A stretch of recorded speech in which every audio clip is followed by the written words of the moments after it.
Shalom, selamat pagi untuk kita semua. Sangat bersyukur pada hari ini kita boleh kembali datang untuk merenungkan kebenaran firman Tuhan. Sebelum masuk lebih jauh, mari kita bersama-sama kita siapkan hati kita mengambil saat teduh. Saat teduh dimulai.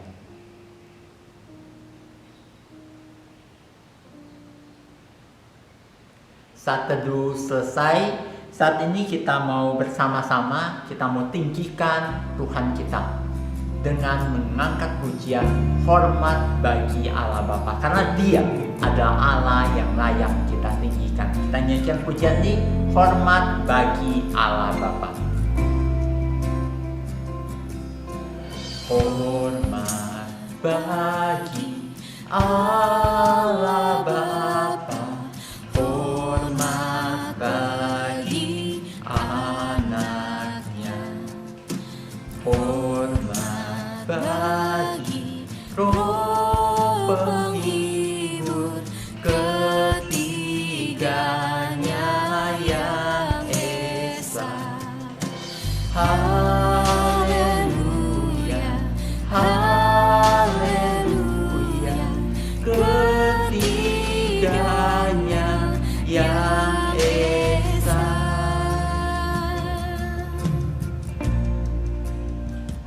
Mari kita berdoa. Tuhan, kami mengucap syukur di hari ini kami boleh kembali datang untuk merenungkan kebenaran firman-Mu. Tuhan, kami serahkan waktu perenungan firman ini ke dalam tangan pimpinan Tuhan. Hanya di dalam nama Tuhan kami, Yesus Kristus, kami berdoa dan mengucap syukur. Amin. Saat ini kita sudah sampai kepada Kejadian 23. Bapak terus mendorong kalian boleh membaca keseluruhan pasal ini secara pribadi. Baca itu. Hari ini kita masuk pada cerita Sarah mati dan dikuburkan. Sarah istri dari Abraham. Bapak akan membacakan beberapa ayat untuk menjadi dasar pembahasan kita hari ini. Kejadian 23 ayatnya yang ke-6 sampai ke-7. Dengarlah kepada kami, Tuanku. Tuanku ini seorang raja agung di tengah-tengah kami. Jadi kuburkanlah istrimu yang mati itu dalam kuburan kami yang terpilih. Tidak akan ada seorang pun dari kami yang menolak menyediakan kuburannya bagimu untuk menguburkan istrimu yang mati itu. Kemudian bangunlah Abram lalu sujud kepada Bani Het, penduduk negeri itu. Berbahagialah mereka yang membaca, merenungkan, terlebih lagi melakukan firman Tuhan di dalam hidup mereka. Nah, anak-anak, saat ini ketika kita baca tadi, kita masuk pada kondisi duka dari seorang Abraham, di mana istri yang sangat dia kasihi meninggal dunia. Istrinya ini meninggal, dan pada waktu itu Abraham pergi mencari tempat untuk menguburkan istrinya. Karena pada waktu itu Abraham ada di negeri orang. Dia tidak tinggal di tempatnya, dia tinggal di satu tempat sebagai orang asing. Dia ada di tempat Bani Het. Abraham pergi mencari tempat, pergi ke pintu gerbang dan berkata-kata kepada orang-orang yang berkumpul di sana. Pada waktu itu banyak orang berkumpul, ya karena Abraham pada waktu itu walaupun dia orang asing, dia merupakan orang yang sangat-sangat dihormati. Dia orang yang kaya, dia orang yang baik, dia orang yang sangat bijaksana. Sehingga pada waktu itu orang berkumpul. Ketika orang-orang berkumpul, dia datang dan bersujud kepada orang-orang itu. Kita lihat di sini, Abraham adalah orang yang sangat terkenal. Bahkan di ayat yang tadi Bapak bacakan untuk kita semua, Bani Het itu berkata bahwa Abraham itu seorang raja agung, seperti seorang raja agung di mata mereka karena saking hormatnya mereka kepada Abraham. Tapi pada waktu itu Abraham bersujud dan memohon kepada mereka. Abraham tidak perlu sebenarnya melakukan itu, tapi dia melakukan itu. Untuk apa? Untuk menghormati orang-orang yang ada di sana, untuk menghormati menghormati penduduk asli di sana, yaitu Bani Het pada waktu itu. Abraham dia dengan rendah hati dia memohon kepada Bani Het, dan pada waktu itu mereka sangat rela memberi tanah. Abraham mau memilih tanah manapun, Abraham boleh. Tapi Abraham memilih satu tempat untuk membaringkan istri, untuk menguburkan istrinya. Dan pada waktu itu di cerita bawahnya, orang pemilik tanah itu sudah berkata, akan kuberikan gua plus tanahnya kepadamu dengan percuma. Namun apa yang dilakukan Abraham? Dia tidak mau menerima seperti itu saja.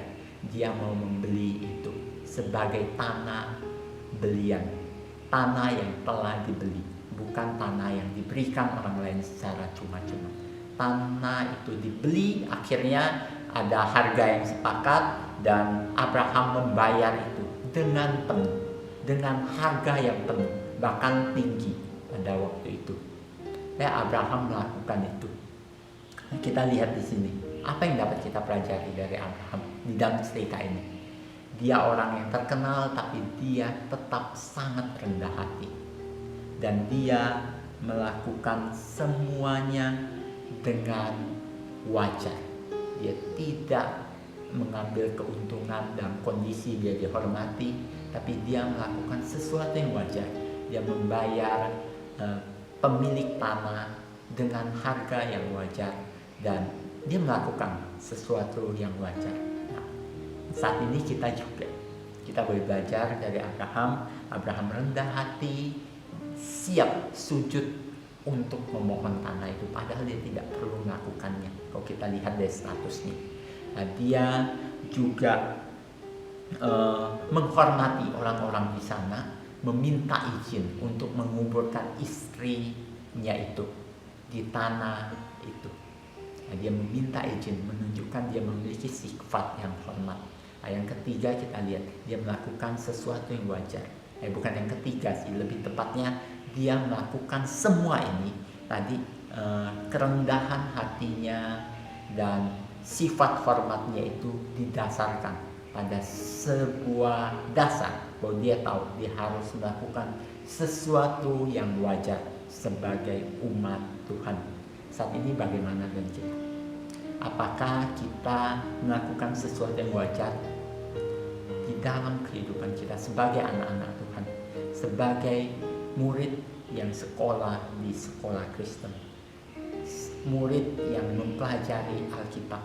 Apakah kita melakukan atau menjalani hidup ini dengan sifat yang wajar? Di contoh ini, yang wajar itu adalah kerendahan hati dan menghormati orang lain. Kiranya kita boleh menjadi orang yang rendah hati dan menghormati orang lain. Kita akhiri devosi hari ini, mari kita berdoa.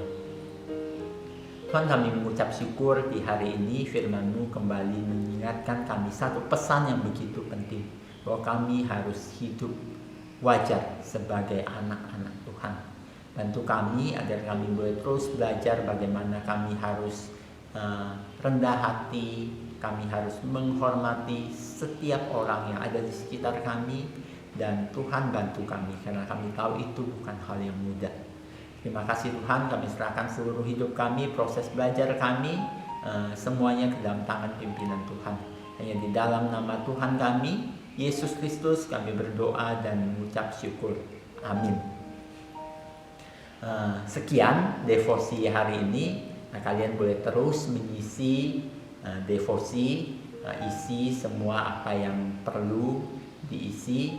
Nah, setelah itu submit, Bapak akan baca isinya. Terima kasih juga bagi kalian yang sudah memberi masukan-masukan yang baik untuk Bapak. Bapak akan terus mengembangkan devosi ini dan ibadah kita agar boleh lebih lagi menjadi berkat bagi kita semua, dan kita boleh lebih lagi mengenal Tuhan melalui devosi ini. Terima kasih, Tuhan Yesus memberkati kita semua. Kita mau mengakhiri devosi hari ini, mari kita mengambil saat teduh.